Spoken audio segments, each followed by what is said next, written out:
underneath me. Hi, I'm Eric. And I'm Chory. And this is Vox Monitor, the Idiot Vox podcast review podcast number 7. When magma flows in pantyhose, weighing out pros and cons. Y'all better know where mother goes when everything's going wrong. Gonna be taxing, dancing, fender dancing when you put that pedal down. So everybody jump like G-Ho so fat when you hear that funky sound. Welcome back to the podcast review podcast. The first podcast we present to you today is a podcast called Hometown Tales. Well, one thing I like about this podcast is that it has a specific theme. It stays on theme. It defines and then fills its specific niche. Subject matter is about small town Americana stuff with a pretty heavy slant towards the metaphysical aspects of that. Gene and Brian are really into talking to each other about their discoveries. They open the show typically with current events specific to things that relate to hometown. A lot of stuff, the metaphysical stuff, like they commented on some Murman. Eyewitnesses say this marine humanoid is 5'6" tall, of a strong build with protruding stomach, webbed hands, black-green hair, and his lower lip was joined smoothly to his neck, above gills. Is that a merman? Isn't it like a flying sea creature or something? No, that's another thing. They like ghosts and Bigfoot and Who doesn't? right, but the name Hometown Tales doesn't really tell us that part of it. They were originally going to call it the Hometown Buffet podcast. But surprisingly, they don't talk about Hometown Buffet or the Hometown Bee, which it cost them a subscription. One thing that they talk about that they did that was interesting is they went to this ghost convention or something. Yeah. And I thought it was funny. The guy made the comment that, well, here, let me play the clip. We spent the entire day from 8 to 6 at the New Jersey Ghost Hunter Society Conference 2005. If you were a skeptic and you went, you left a skeptic. If you believed in ghosts and you went, you left a skeptic. And another thing that's kind of nice about this is it's very homey. The one of these guys' kid keeps coming in and bugging up. Yeah, like his 2-year-old. Eventually, she starts crying. It's a charm unique to podcasts. Would you order shoe fly pie? I don't know, mudfly or something like that. Oh. You know what? While Maggie's crying, here's something. This is my What'd you do? Sound seeing tour of. Yeah, I honestly I like it. I like that kind of stuff a lot too, especially when it's totally organic like that. Right, there's yeah. nothing contrived about that. Nope. The guy was genuinely irritated that his kid was bugging him, but the kid was really cute, and it was just like, oh, these are regular people living their lives. That's cool. I like that. We won't worry about editing this. Yeah, right. Hometown Buffet podcast. Yeah, Hometown Buffet podcast. You can edit these things before you put them up there. But I mean, I wouldn't have edited her out. I mean, I wouldn't have edited her out either. And but there's other stuff in there that maybe, I mean, this could have been shorter. Let's be frank about it. It does run for 45 minutes. It's an awful lot of chat about I think, yeah. about And flying sea creatures But they also cover the things like small greasy spoon restaurants that are particularly good, and they talk about 15-pound hamburgers and stuff like that. The format, I think, could be abbreviated to 15 minutes and still convey the same information. be a lot later.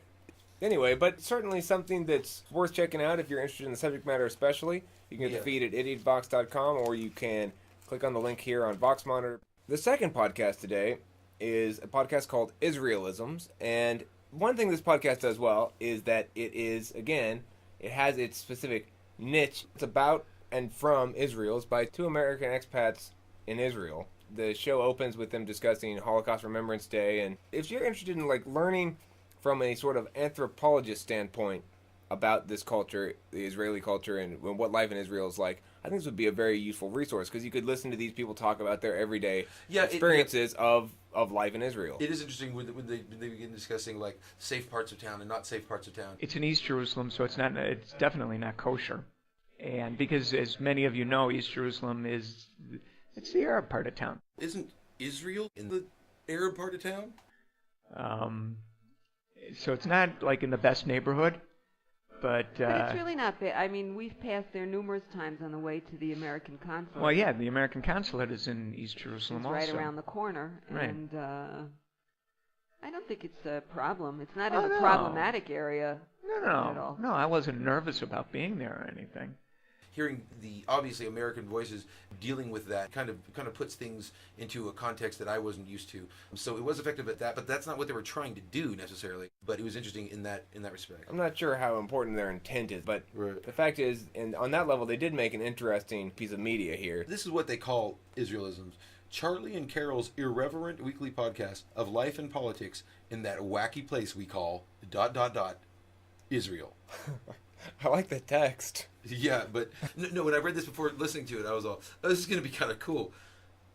It's not that wacky. It's not as wacky as it would claim to be. Israel's kind of a regular place. Like, I don't know. I don't know how wacky it is. I mean, maybe a lot of things.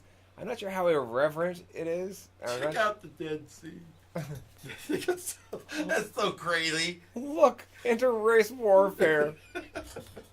Hey, man with large box on his chest. Hey, you're ticking.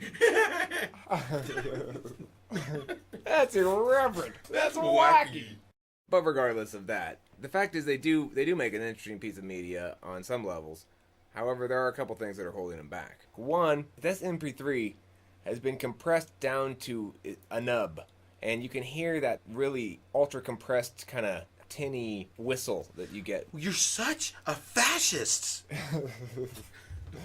Okay, well, maybe you don't need to. Maybe you're fine with the MP3 compression.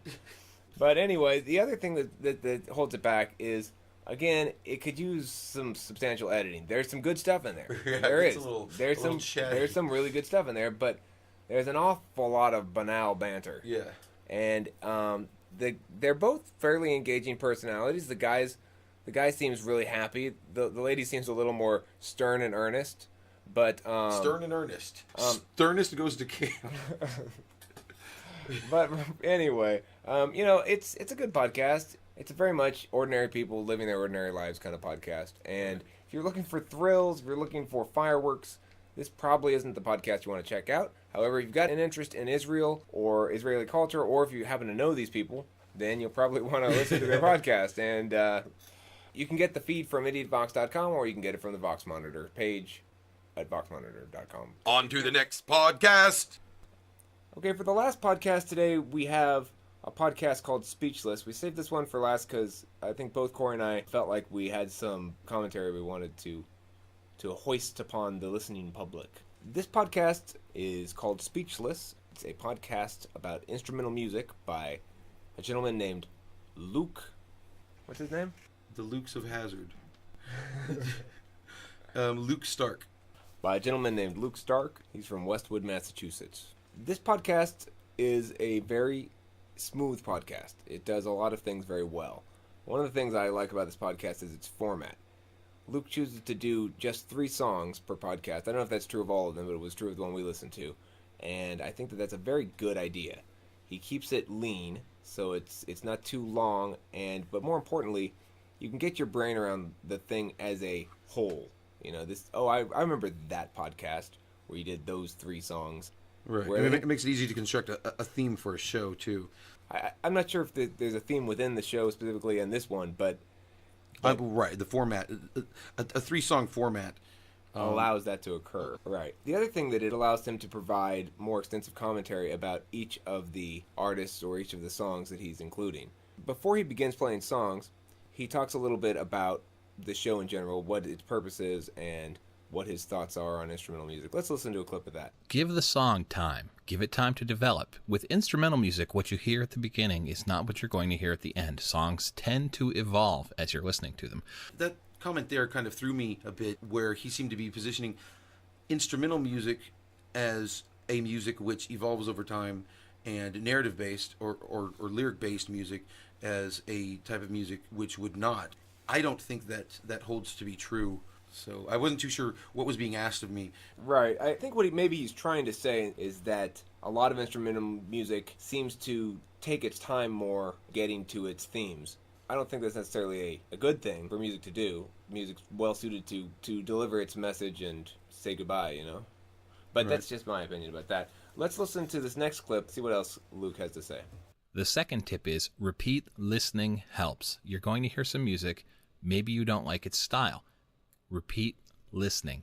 Listen to it a couple times. How many times, if you bought an album, listened to the 2 tracks on it that you really liked, I'm talking about pop tunes with lyrics here, and then put it away. Then a year later, you come back to it and you just run it in the background. You're like, wow, that track that I had not liked before is actually really good. In this clip, he's talking about something that I think is a very true phenomenon for a lot of people. But the thing that I would take some exception with is not so much what he's saying, but an idea that might be inferred from what he's saying, which is that intuitive music doesn't have equivalent staying power, or the less intuitive music you can learn to like more if you listen to it more. I think you do, in fact, like stuff more as you listen to it more, but I don't think that non-intuitive music deserves that kind of effort. It depends on the greatness of the music, I think, right, and whether or not it's expressing truth, in this case melodic truth, and what skill level the listener is at in terms of identifying that. Once a listener has a grasp of intuitive musical concepts, I think that that's no longer an issue. I don't think that a person who has reached that level of development is going to have too many experiences where he thinks he doesn't like something and then later he discovers he does. Yeah, I agree with you. Yeah. So let's listen to a clip of one of the songs he plays.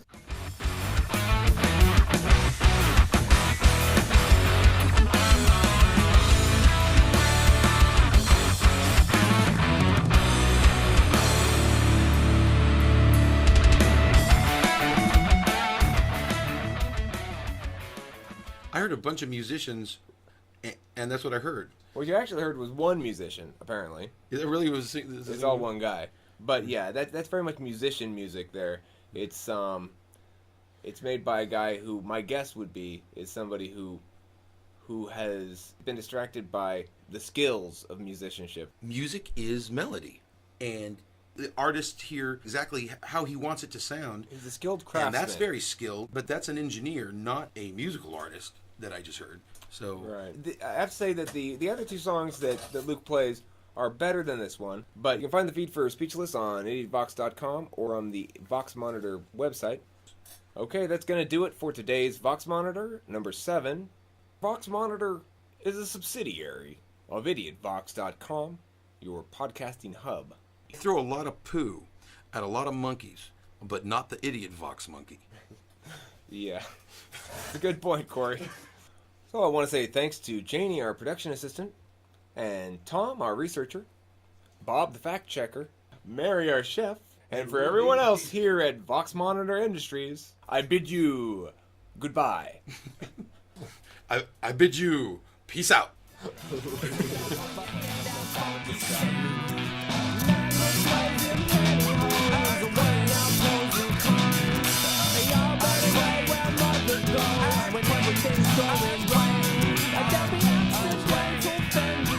When the